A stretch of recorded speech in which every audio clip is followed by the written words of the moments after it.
faisons un bout de chemin ensemble. N'ayez pas peur et prenez votre envol vers la liberté et la lumière. Bonjour. Vidocq salue les humains libérés des conditionnements et contraintes d'un esclavage mental. Lorsque nous savons et voulons regarder l'ensemble des conditionnements, tout devient alors très clair. Il y a ceux qui savent, ceux qui sont susceptibles de savoir, en menant leur combat, et ceux représentant le reste.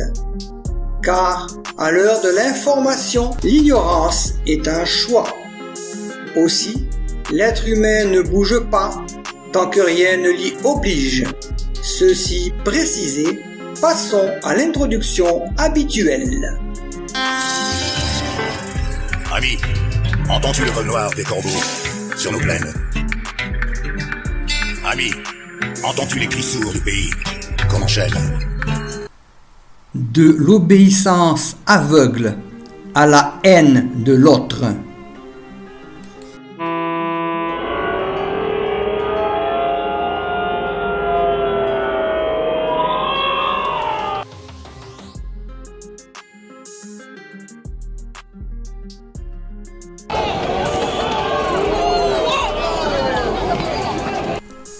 Le courage des forts avec les faibles.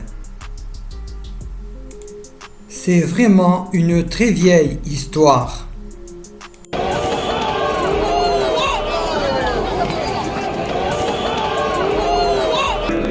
Vite, je me planque. Ce n'est pas simplement obéir aux ordres. C'est assouvir ses plus basses pulsions. Laissez une main. Cette tragique aventure que nous poursuivons encore. Ma liberté, pourtant je t'ai quitté. Lorsque sans me méfier, pieds et poings liés, je me suis laissé faire. Combien de forces de l'ordre et combien de citoyens totalement passifs. Je me suis laissé faire. Les rapports humains sont-ils encore possibles? Quelle évolution depuis Thomas d'Aquin jusqu'à nos jours? Ce n'est pas la rue qui fait la loi. La loi est faite par les parlementaires. Mais imposée en fait par le gouvernement grâce à l'article 49.3. 2015. Sans aucune considération pour les peuples.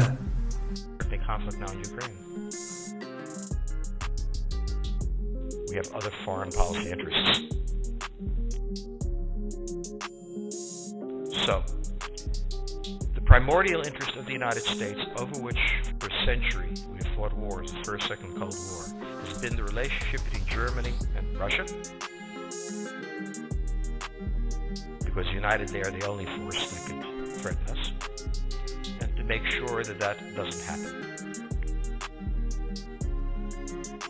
The point is that the United States is prepared to create a cordon sanitaire around Russia. Russia knows it. We are back in the old game. And if you go ask a Pole or a Hungarian or a Romanian, they live in a totally Visiblement, ça l'amuse beaucoup. They live in a totally different universe from a Spaniard. But if I were a Ukrainian, I would do exactly what they're doing. Try to draw the Americans in. Because of that, we get to invade people and they don't get to invade us. It's a very nice thing.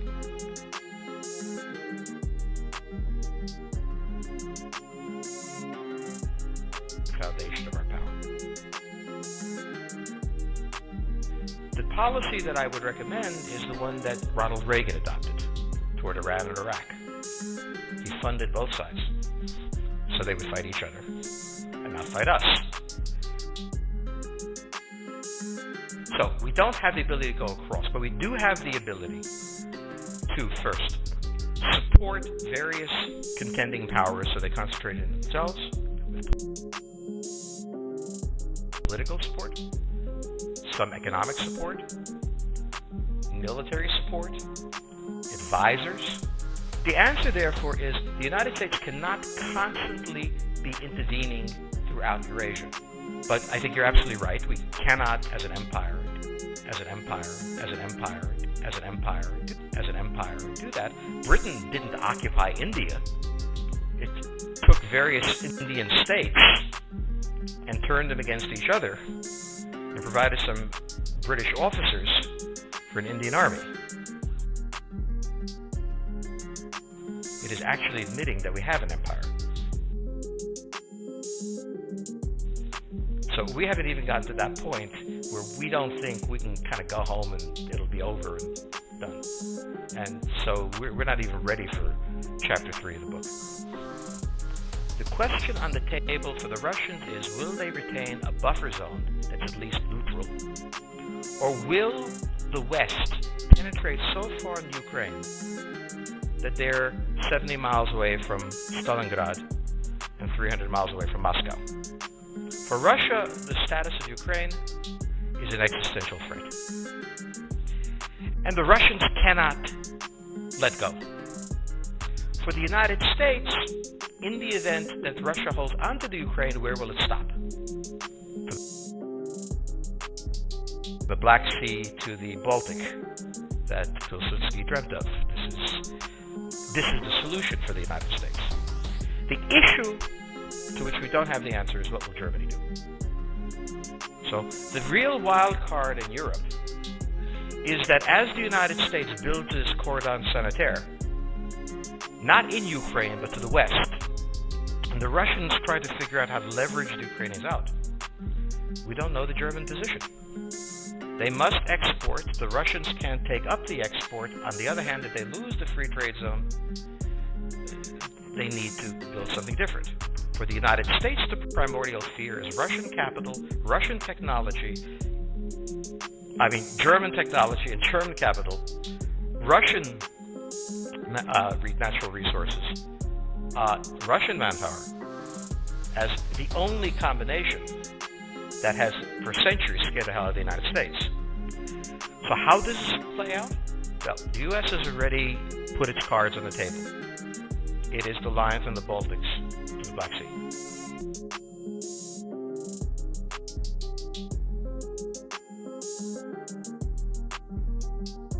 For the Russians, their cards have always been on the table.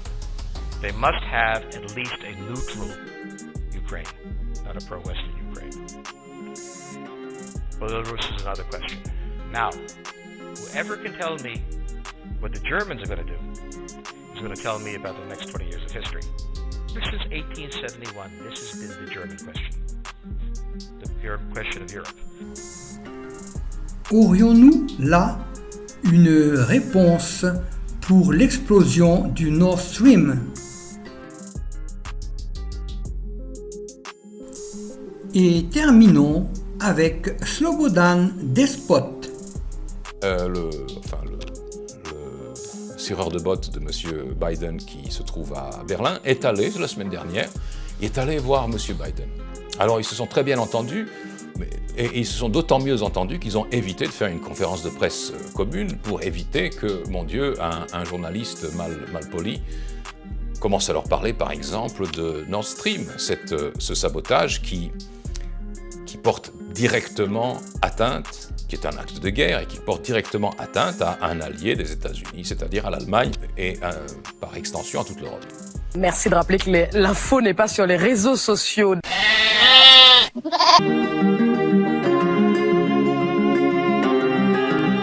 ne rater aucun post-it, abonnez-vous. Est-il nécessaire de le dire? Mais surtout, il ne faut pas en rester là. Ne baissons pas les bras et réagissons. C'est nous qui brisons les barreaux des prisons pour nos frères.